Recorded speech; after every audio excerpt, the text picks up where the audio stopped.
أحزان قلبي لا تزول حتى أبشر بالقبول. أحزان قلبي لا تزول حتى أبشر بالقبول وأرى كتاب.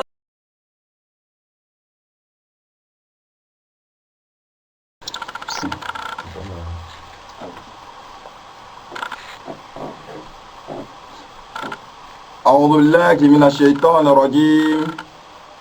بسم الله الرحمن الرحيم. الحمد لله رب العالمين. الحمد لله رب العالمين ولا عدوان إلا على الظالمين. ثم الصلاة والسلام على رسول الله الكريم محمد بن عبد الله سيد المرسلين إمام المتقين سيدنا محمد صلى الله عليه وعلى آله وصحبه ومن اهتدى بسنته إلى يوم الدين. أما بعد. تو مفابيا بركو بينا جيرماتي با اينا دي كوندا اكبا جيرمان كامي ما يا مالا محمد جاكيا سيدي تونسا. الحمد لله رب العالمين والعاقبة للمتقين. لسيدي ساداني بينيو بركو نجو يبا علي تكاوكتا دا على مريسة وبنو مموي. سوى العاقبة للمتقين kokoro lolon ko ye ka famu jo bambe kere burku bolo wala udwana illa ala dhalimin. Ama ebere tere ka fa ane ya jama nguje o melansebe oti nguna ya nguje burku kerebe ebere tere obirinsi burku ebere bonsi شيطان رجيم ملان سبوتمو.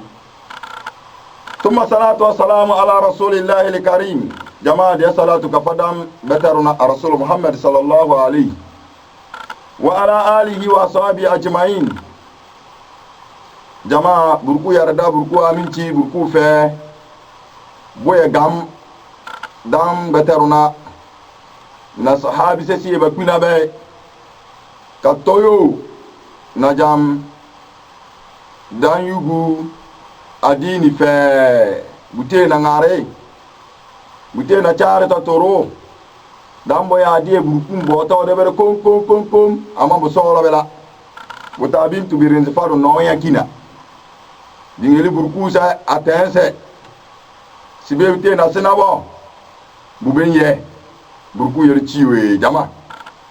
buruku de sidam sare kay bambe babambe burku bolo kere jama bona wala na risase de solo ka fa jama an dunya pata be ba mi be dan lulisi ti burku sense ba na ngingi jama de kom de ta ko ya dona burku bolo inna hudallahi huwal huda burku bo kunya bolo lonko kuyi ko be da chere ko be aske kuna lodo de ya dona siana wele ba nani butina la kare ba nani kona o ankeli o mesere kage andi ambumo ofa angeme oyele ange odogo buku golo ndo buye bu bende lesene ma patayili ndo buye bu lesene ma se do bu fose buka bo yelo lombo buku golo mu jama buku bene kirmate ba siena mena de to mena alire de buku yole dan wosimi ka bunti no jam be burku pa me amba ba mi bambe ba be mimo burku me le bana oda me boyi lo burku ndo albarka da sara me ka edu ciu na shaitan rajim ke le dim burku ton tomo ka fu ke tumure nam jama burku wena girmate ba be di yari fondona mesina jam dita fondona mesere na imani bome buye bu wele baro burku o debere kom ngana tonton mo da ofa ja alkiyama diroto yiri o debere ya jama batalu lo taloro nambe kongelo ofa no baba andunya meje kasenze faybo bena nguje ngeli be burku ofano baba aw ka jim burku buna simina bu ye burku buna ka sinzi fe ntanna fensa se kiyama ka palo wi na ye burku ibera pata adira ngo blo burku edi chiwo jama dingela arjanna ami amati fu burku fule futolo lonto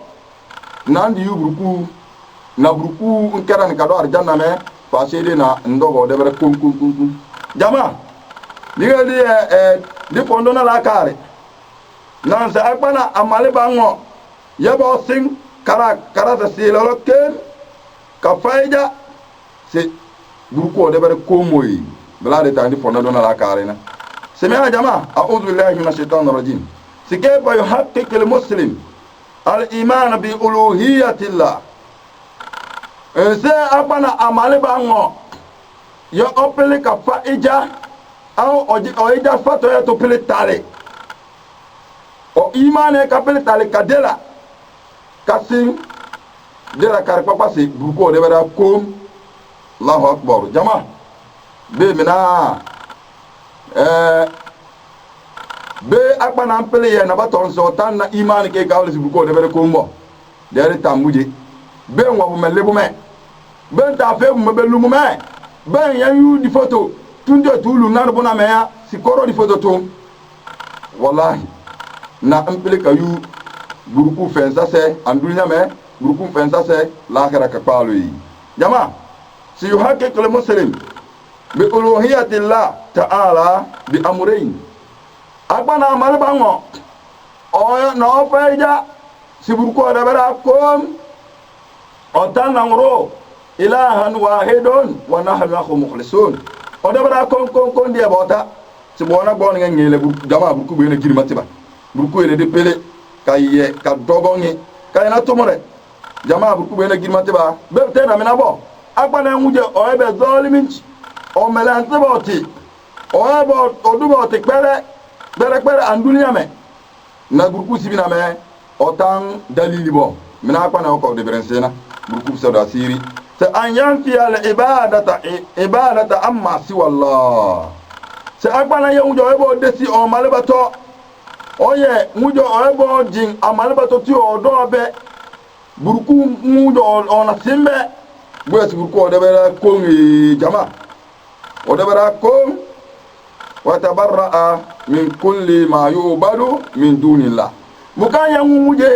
nyabanye eyambo ntan na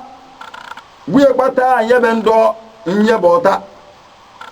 bukabute buruku moboyi jama buruku bena girma tiba busoro do di yado nane wallahi akono kunyongo buku nyo ba akpana ale tamo akpana buntiele nguna pep kadi doburu osim sibeno kuje sibeno tagbay sibeno tangaye sibeno de tune sibeno nyiwe kala akpana ndi dobu no osim akpana karo la america jo o teguna bela sijema abu pele ko famma bugata subhanallah len yele buruku subhanallah burkunde sir jama Allahu akbar sebaba ke sebaro ke sito nzibuja akpana opilo kera ola america fa buka burku sibina mo taynguje oyoye argeriti aw hotel alunga warjanna mo jama agba apili kera burku ale ta se ka sinzi kamundi bere sana ba burku se inna lillahi wa inna ilaihi rajiun to mami bayan kera burka sinzi ti burku ina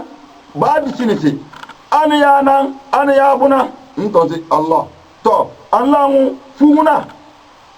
mu jo yabe nan kay buna nan kere buna si mburku mo bronta se mta bo si bunya nan bunya buna botibo lon to si burku Allahu akbar jama burku be na gidima tiba be la kay si bawo ngona si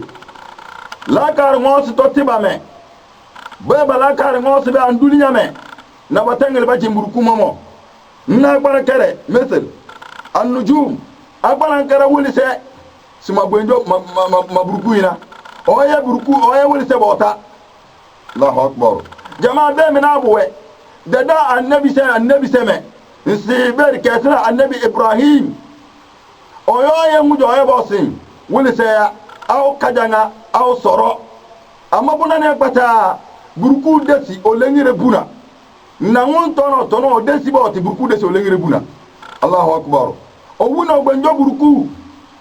dibola dindiye ombo bae bota beninge o wuna gbenjo burku se burku buye taye ba se mbubo o lengire buna me bulo burku wuli mente mai ne bota ya jamaa Allahu akbar annabi Ibrahim alayhi salatu wassalam jamaa annabi sasade kay burku bota pa al burku o mena batutunge kwa wallahi bilo na mebila na jamaa be so wuli se wati dia se bota annabi Ibrahim jambo le na demese wuli se gomba apele se bota kabere se burku amma be wallahi o wuna burku ay o bla kuyu sorole se maburku ina buya ma sorola si be burku yo be la yele mebo egi akwana burku be girmati akpa lolomba se be buje ma se burku ya bela burku la yele me ma sa ku guame o de le ku pomo o le ka lo tibire kanasi wuli se buzi buya wuli se buya bu mo ya mo magbenjo burku o da bela wuli se la bunzi kai mata fa jabo bute magbenjo burku ina bo Allahu akbar o sabra ka jangale si kai buje kana ya lito tuye ka yake kan lensi amo kan ya ke burku Allahu akbar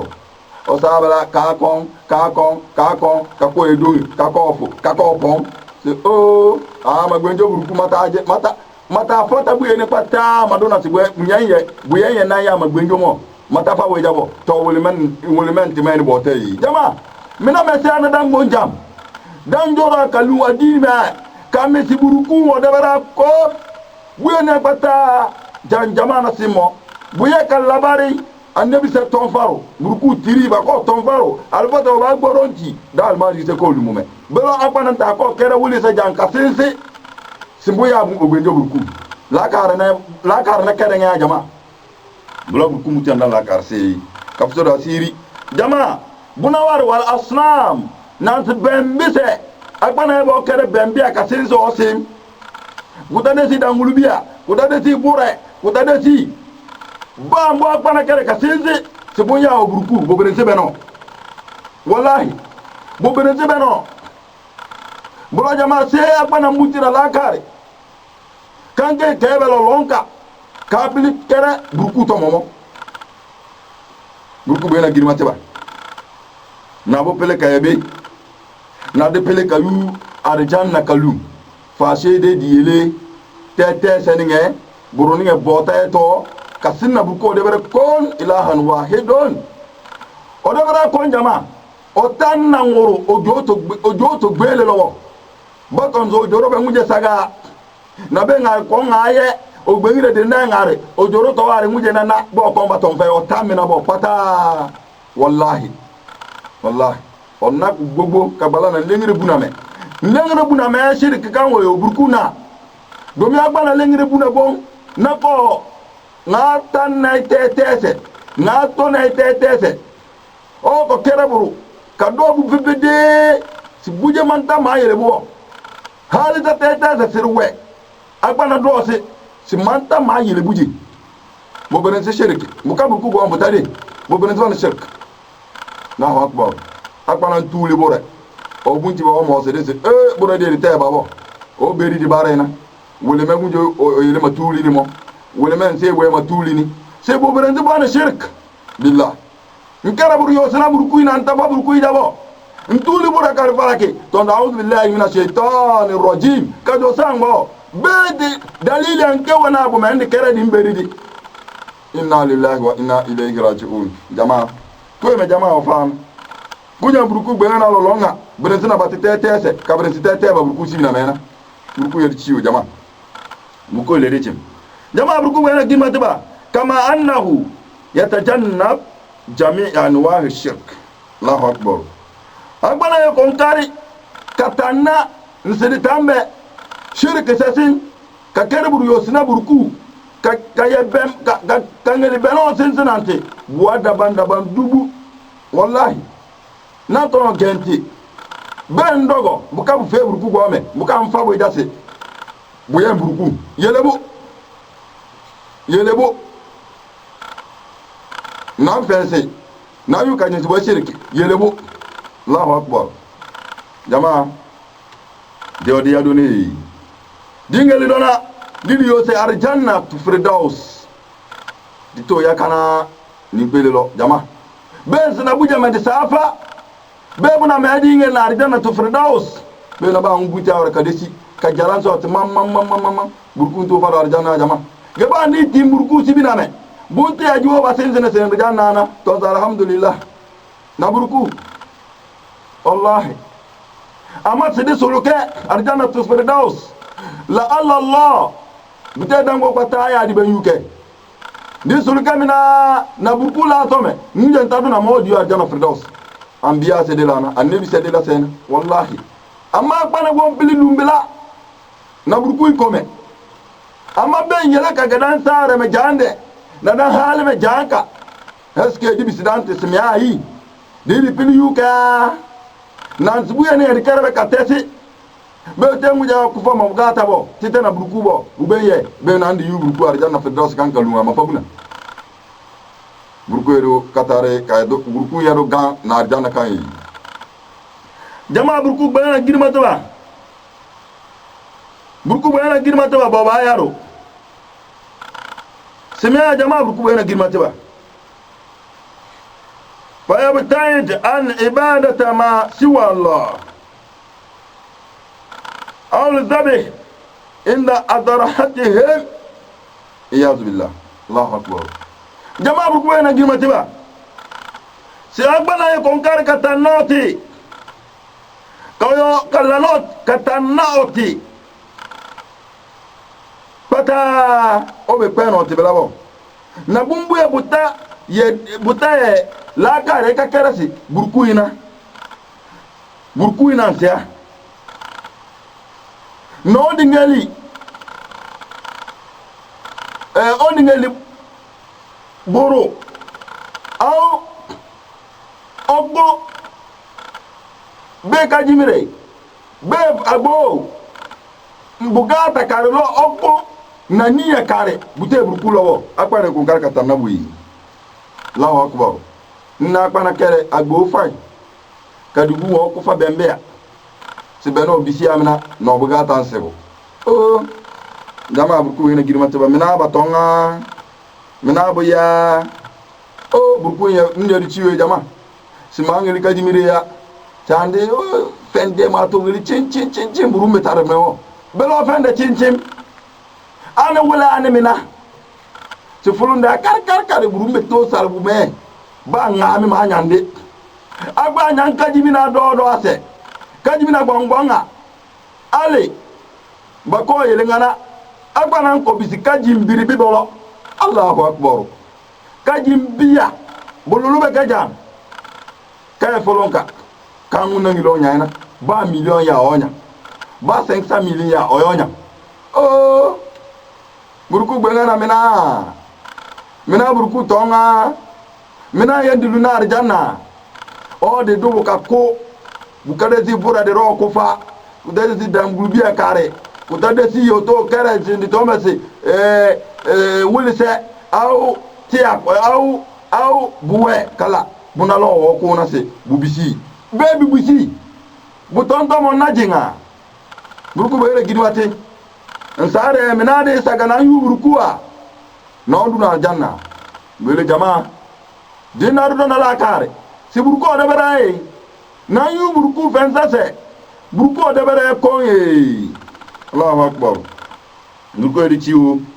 na de kere nan to tuya pa nan togo nan to tuya pa na sabe jam kutade si benza sele jam kutade si soro nga di pere otayu agbo nan to kutade si soro nga ngero otayu kajimire nan to ba de bonpe la togo ama oyu bina nganga jo ebo de kuka birifa bure au dange au burba inna lillahi wa inna ilayhi rajiun jama burku bena girmatewa dibunti ko yi jama dibunti ko burku gboro dibuti ko burku bolo lon ko inna huda Allah huwa al-huda. Allahu akbar. Bona jama burku ena girmati ba sibon nga ngilati ni da de do na dili chera burku sibina me dia gbalo lomba burku sibina me ke bambe de dilu arjana burku jam ngendi ngali dilu ngadi ngali dilu ina sa ayatbita ibadallah ibadata lillah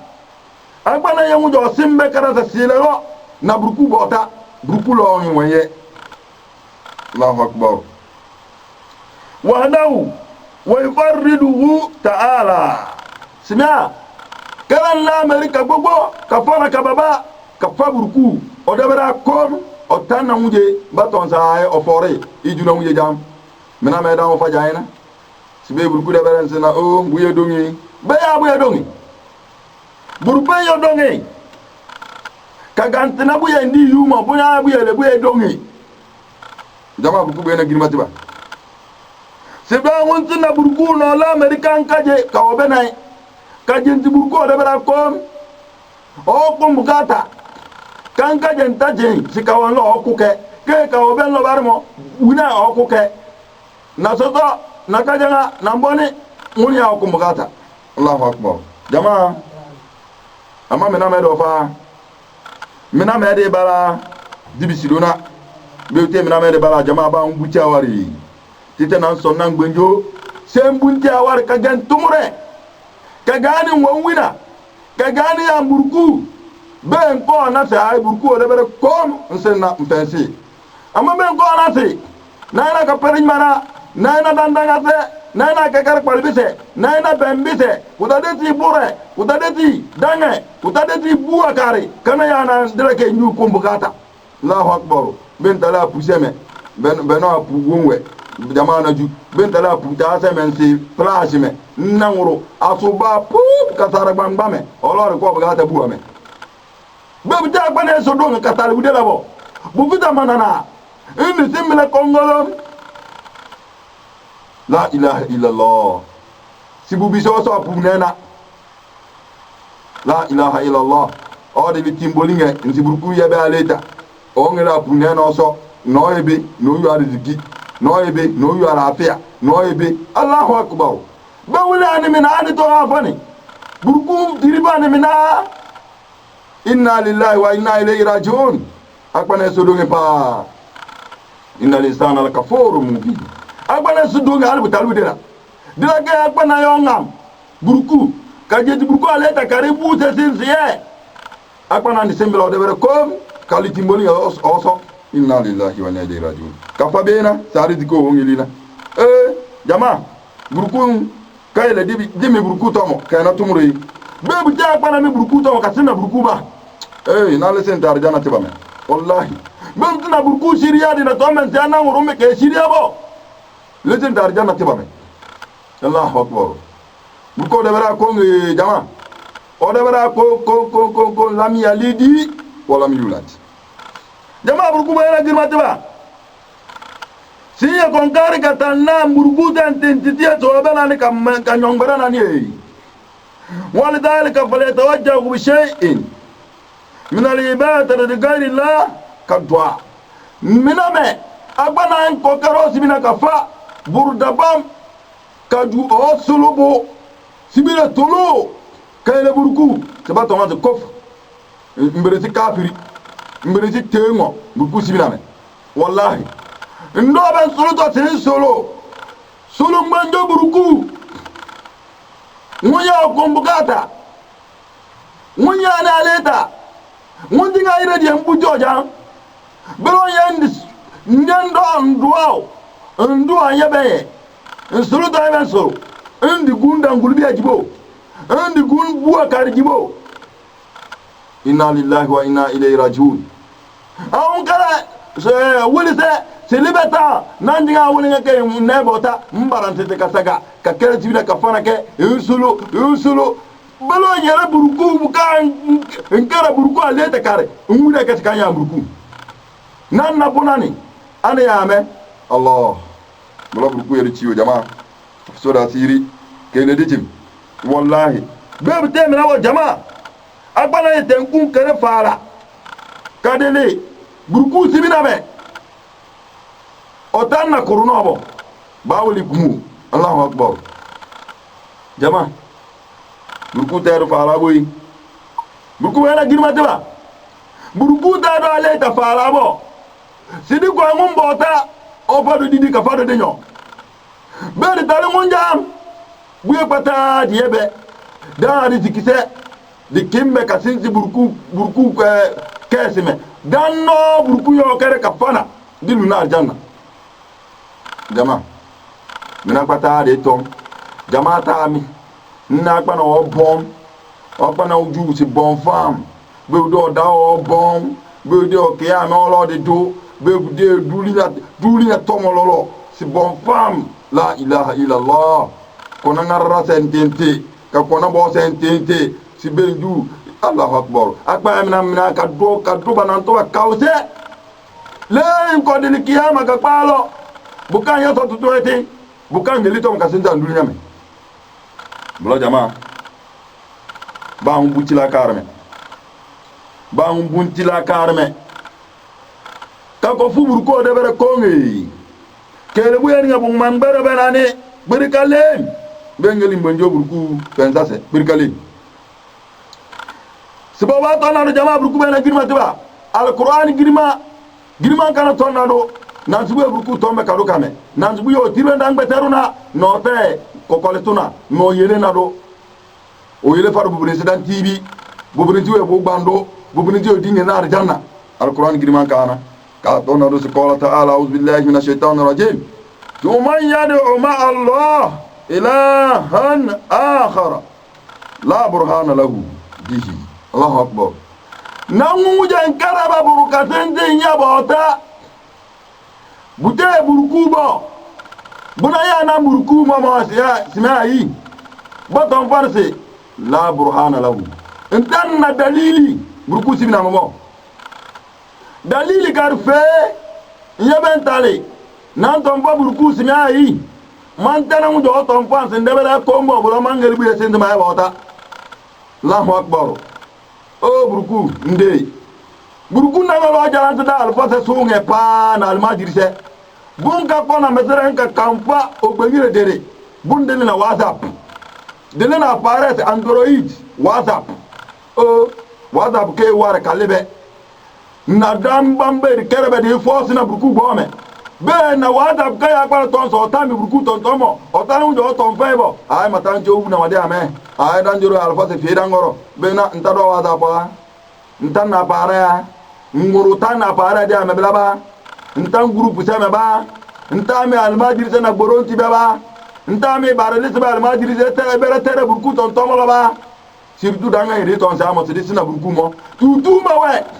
ngumu jo obena burku te nyangbara no tengame no garo jibo no lenge buname unana gare dambe ire ton se sina burku mo Allahu akbar kiyama de na be de songi kiyama bunamba pa di son kulo golo ko da dalo di somra Allahu akbar jama burku be na girma teba be mina buwe alifasa tom kuti biname nan ton sentame anduli amba tom fane se burku de bera kombo burku webo bun kere dangulbia aw bore aw soro aw kajanga aw wulise aw buakare kasinsi yabota oma derek be abo wolene buye bo wolene mo bonde tonjena bonje ma fabu na burku be girmate bengali iya soto tungati burku sibiname bengali yudalil burku sibiname sheo de bere kom jama burku be girmate ba sima apara tan dalili o de fa burku sibiname se otami burku tonton mo jimbo Allahu akbar fa inma hisabuhu inda rabbih se baton wesi buye bata wo benye a konta ke bebe fani se kawe burku sibiname burku yo e fana konta kadang buye bata mo fa burku e fana konta wallahi jama be burku ko de agbana akonta ndare kana konta tele buye nara bela gbara be yetuba kasinna burku de be kombo tito no di yo gbenjobo lele jama burku be na girmatiba wallahi suma billah bengeli soto tungate me asi anan buti ware kele mbembese kele nkasira sa tetese kele kayele na burku mbani burku sibina me burku ana girma ta ba simiya burku ya ni sabiye innahu la yuhibbul kafirun buka burku siba ton farusi munye bata o ebe tento o yebe ajongon se ngona ngom otan o yuso tutu ngeboyi ay otan o yuso tutu ngom tina mo wa min huna nansin siyama jama na'lamu anna allazina yadhhabuna ila qubur jama tongongonga wa yatlubuna min al-amwat qada'a hajatihim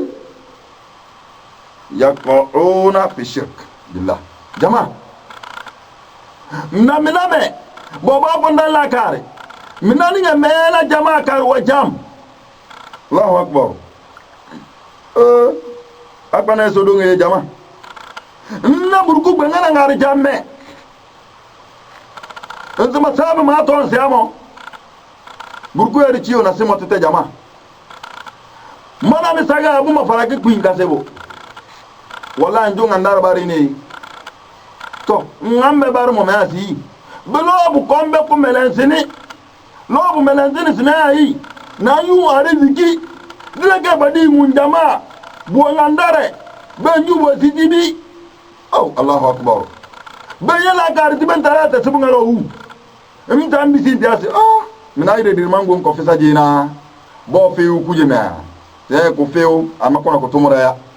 ba ko feu se kona ko tumura ya buye ndo junama buye abotase ko buye ndo junama buye abosuke ko fa yazu bilana buye bosoke ko mo burko ri ciwo na buye bosoke da atasunga mo jama na bana burku bangire dere ojubo ode juna mari ton versi wu ngela ri zikase ya mamanje makontu to ya sibe be mpele de so atasunga o be mpele ju atasunga kadi lisinti kimbolo kaso mafane bubare ama ansese 500,000 milise kebi sengero milise kebi sesere milise kebi sesturu wala agbara npasi mangeli mazu mariso ngwodonge akwana ngwodonge burku gbeire diede ni wabe hali kana memo ngwodonge pa ngba ari digi yutolo tete kakanlo indi sata sibungalo kasoa jama ola fuju jam alhamdulillah duwana gardien sata sibungalo bele bo wa odi ngeli bila domin gardien me ko tingilo odi ngeli kolotiri fe gardien fe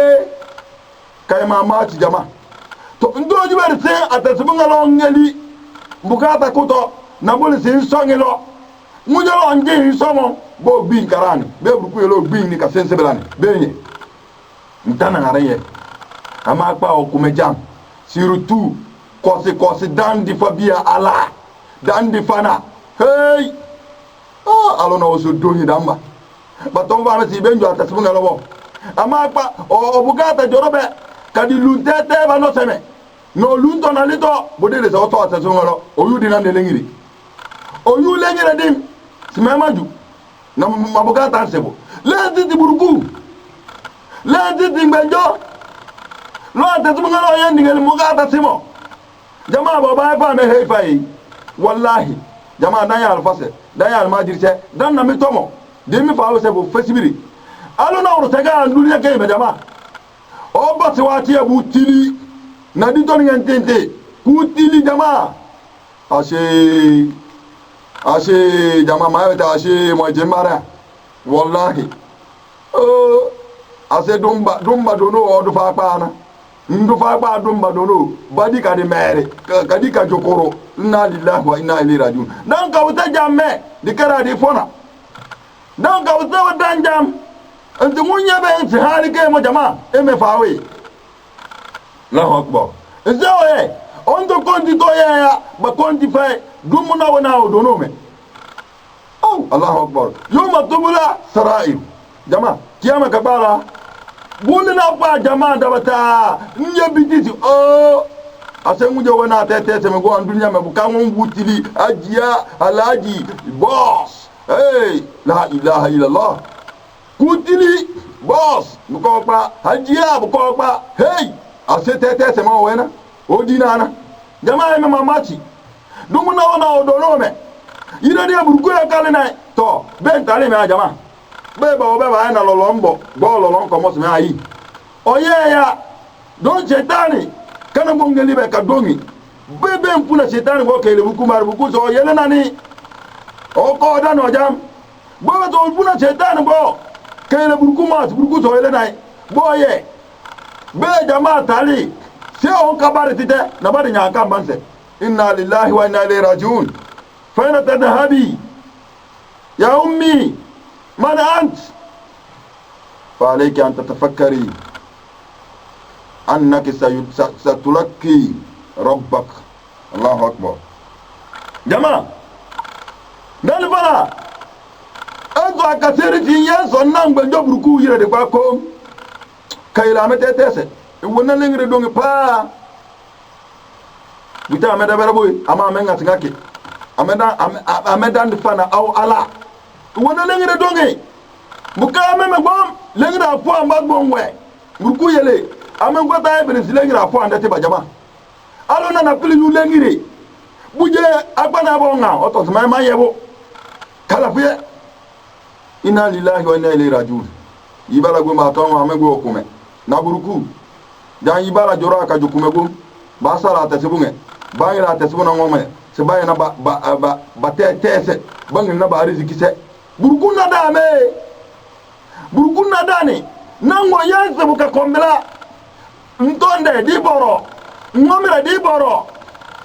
ama woso wo buruku jan o fesi na ko yiri karlo yire dinde ntanna so tutu mo jan fa sere buruku jan be go de dancing nani ko yani dango wolun kuma bare dulo di ton dan fa na babutina la kare alu na yemu do ngam ngandara pa ba folo banko amaja me alu na yu lengire bebu bizo so atetumi ngolo lana bebu bizo de si oni gulu atetuna gomere o pa binenge o pelfa bagulu fe bebu zika tara tibire me ola pupa putame plage me kaliso o peliju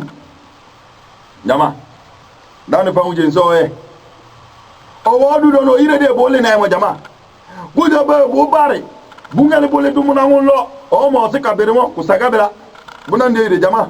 bo bole na mo la kare la bute la kare la bo otan talia do mi o yela pa na di dumuna nena Allahu akbar subhanallah o mo mina no rogo bare dan gba tin de nyandi to dan sibire fe do no me jama do no nyin sele dan sibire o mo mela jama sibire o kuma mela min nyandi to onde mo tin sibire ka fa do ma se tanga do no me na ma o me nse o do fa nse o do no jama sibire to do no me ojo si do npa no mo to bo de mo to do mo na nyama jama nse buye bulina abutale na wa jama to okay asibo de lana o so tutu ngabar to de lana o mele mi toju to de lana jama be mi na de sana anduli nyame akpana de se atasibo ngalo so ngilo o bugata simo akpana ndi konti to ba konti fe nkodu ke ame jama tutu man ko ba di ba pela no se ba pela bonyima na ei alono jodi to atutu nge asedum ba di to na Allahu akbar la ilaha illallah de son sade na me wallahi de ton na me kuda dalo kiyama ka palo wallahi jawari tuna burgo da bare ko de diuda riziki na burgu ko na butuna gibo budela se ama riziki ka ben le gara ko ronda bare andike oba inna lillahi wa inna ilaihi rajiun munu juba budela se bu ben mi dateme se ama riziki mfa bendike mba bendike oba be baloloni mfo sere baloloni ka ganini na ben diyo riziki kanke kaya simbenga mfo na baba ma onde pa belo o ma derek nguru to na ju tete se sime ba to na se mfa na baba me nguru so e ko lai na yu riziki oba Abdullah Mabik Bayani Len wala Len li len la o bunti ko yi farji'u wara'akum وليلتمسوا نورا فليلتمسوا نورا يا إخواتي الكرام بوتي واركا كونغلاسكي كانجي كيبه بركونكا نكو باني والله بيبتنا من أبا أكبر كنونغو بركو سيبنا مي بوكا بركو تاماي نام كنونغو كومبو دومينا نجليا مواحالا ندولي نامي بوم بركو ngondi sano sibina me yoma tubula sarairu na bodi yana bolli sibugo ka tabu je nyebe ko balo me ko yey ka bunti bu tili andu nyame bolli se bo sibina me Allahu akbar jama bola baba bon nan la kar na me baye na juba ta sibugalo ka ju ka de so au ka ju ngela ta sibuna no amere au ka ju ngela ta sibuna ka kita nkuna mbugata sibaya ni siburku ya kasani sinango yan kolabela buganga busisi wala yan labela yan labela yire de baba ko بمثل هذا فليعمل العاملون بنجد نانغون وانا bon yan kolabela ka jinsi sima wa buyuni yum benjo burku ma fabuna burku were gimate ya ngeifa yu burku ngandare nan pere nan tese nan tombanga nan ariziki tete kangelito buko de lanan sinna ta sibolo ngel mugata kuto burgu ndo bana le tama forena o fore mugata kuto la ta sibolo mungu janjuba de yuma atadungalo mundi yo ka bugata ka man bana ba pili jukari yumi la belo de melansna tete bana bu tete bonni butuna le buka kutili se jango o madia ke hey omaje hey onyange alaji hey boss hey dodo ana sibai lo de bere mbala ndunya telo kiyama beden taban kere ba kiyama nye zero nye fala ngomba kadiba kadeleba minan to mayena na burku wele jama burku wena girmate ba wallahi suma billah bede de kondi ya do na burku bo lolon kolo dia dona de tongonose burko de bara konge lam yalid wa lam yulad wa lam yakul lahu kufuwan ahad ba bana jim surat al-ikhlas kaye katumura pa kangel ka jinto obari burku jinto pata ama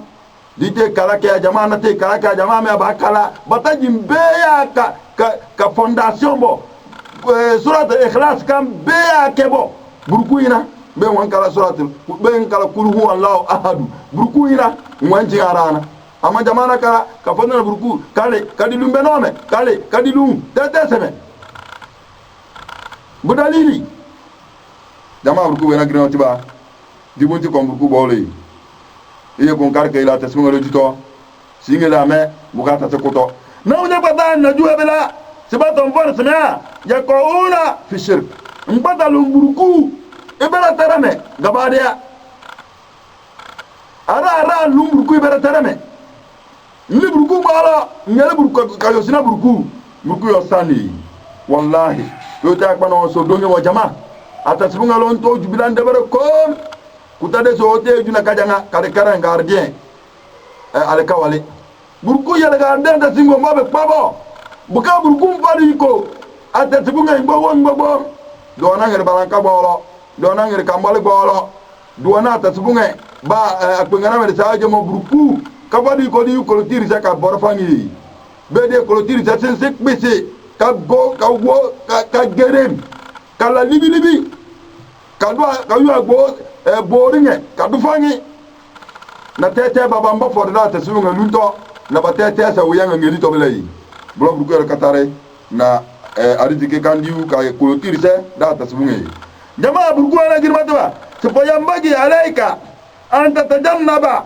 dhalika sina buye dila se lobruku bere girmate iye kon kare katanan seminaninge budu buwe wallahi buwe daban mina burku sa se ngere be katsina amati na ari ke tsatin de ngeri be budala se lulu si buwe dila se akpanalo buwe kamata akbana ibn adam lo oye kon kare kalibu me katanabo no di yubruku fensa se burku sibina me wallahi wa tankirahu bil qalbik bukaye kon kare kaliti nseminani budabanda ba lengre bunana sabu me tete akbana nafjuro kalumbu me wallahi bwana hadithi girma kana tomar sima ya jamaa a'udhu billahi minash shaitanir rajim سيدنا الجسد مدقة إذا فسد الجسد كله وإذا صلح الجسد كله الله أكبر سيدنا دانتم طلعوا بالمنا قويد وبنا ما جماعتي نمبير دي روبلا نمبير دي روتناكم بيتناكم نمبير دي بير وركي تناكم تا وركي بنمبير دي دي تنو دي بونسي بيا nambire din ya andes ala wahiyal qalb dan lengire biya jama dan ban sobina ben wan teri tete lengire buname bunta a'udhu billahi minash shaitanir rajim ka jolisna bala ka sulburkubo tete le kaylen bo lon serbina ka do lumume sin tono pata berense sokoro pate bu berense pate bu berense tebo nanti se mandia ndi lunkume nto atasibungalo nde so atasibungalo la putame de so la o mamachi burku fusibala tiri jama ndinga atasiba ngoma na ndina sibuna mungeli na riziki ngbo nganti sinde sindala ke jam sinlige made kaje wallahi sinyete tego burku sibina me sindono gbanka taga kaboro saga amanta jimbo ama burku na dani ni tali burku sina mo nje to ete ngo pata bulo burku ntana rubela jamba burku fuso da siri lingere me mesito tetenga panwe kon kare bube pelebo na burku thumma tansahum tabayyana lahum khuturati af'alihim hatta yabta'adu anha jama agbana kon kare kayu bayana kanke kebe kayu yali to be alkhairi bayali pa mesmai tete boje ndon siraje ngariyeri je nyato te nzamu tutade jama ti jem de jende na tombe tana unjo bu mamon jem be ko taita ni shiriya wa on todo kaju almajir sase to chara ba nangu na chara dangu wallahi mina me do fa beba wadin te be pa na kume ole do to nduruku nse ma na malle kume lisime o sa ka to alfa o sa ka to almajiri o de to no ka to almajiri te mute ba je nto talebo na ndagili la hokbo na agberi na almajiri wujo go ta ka to kakala alfa wole ago kala na mudi me tana na hali na mbengel shiriawo entonces almajiri se mo ba tinto turwa Allahu akbar sibona ne tadi nuwale tadi dibeji agolba bamba agolba teteba ba chesi de la kaye in ko dina alfa ngurbe de o jinto tatalbu de la alfa nguro jinto to me bare o ton za ibili ju ba sona ngame ama ibe nyotande ba